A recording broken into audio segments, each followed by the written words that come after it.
बेळगाव येथे राष्ट्रपिता महात्मा गांधी यांच्या अध्यक्षतेखाली झालेल्या 1924च्या काँग्रेस अधिवेशनाच्या पार्श्वभूमीवर शहरात खास आयोजित केलेल्या अस्मिता व्यापार मेळावा व खादी महोत्सवाचे उद्घाटन मुख्यमंत्री सिद्धरामय्या व डी के शिवकुमार यांनी केले। कौशल्य विकास उद्योजकता जिल्हा पंचायत, कर्नाटक राज्य खादी व ग्रामोद्योग मंडळ यांच्या वतीने 24 डिसेंबर ते 4 जानेवारी या कालावधीपर्यंत हा उत्सव होणार आहे।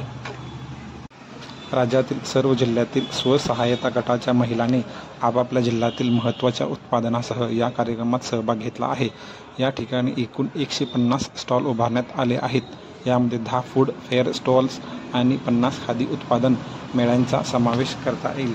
दररोज संध्याकाळी 7:30 ते 9 या कालावधीपर्यंत सांस्कृतिक कार्यक्रमही होणार आहेत। या ठिकाणी लाकडी बाहुल्या, खेळणी, साड्या, विविध प्रकारचे नाविन्यपूर्ण कपडे, फायबर उत्पादनाच्या पिशव्या, मसाले उत्पादने, सिरीधान्य उत्पादने, फायबरपासून बनवलेल्या विविध प्रकारच्या खादी उत्पादने आदी साहित्य ठेवण्यात आले आहे।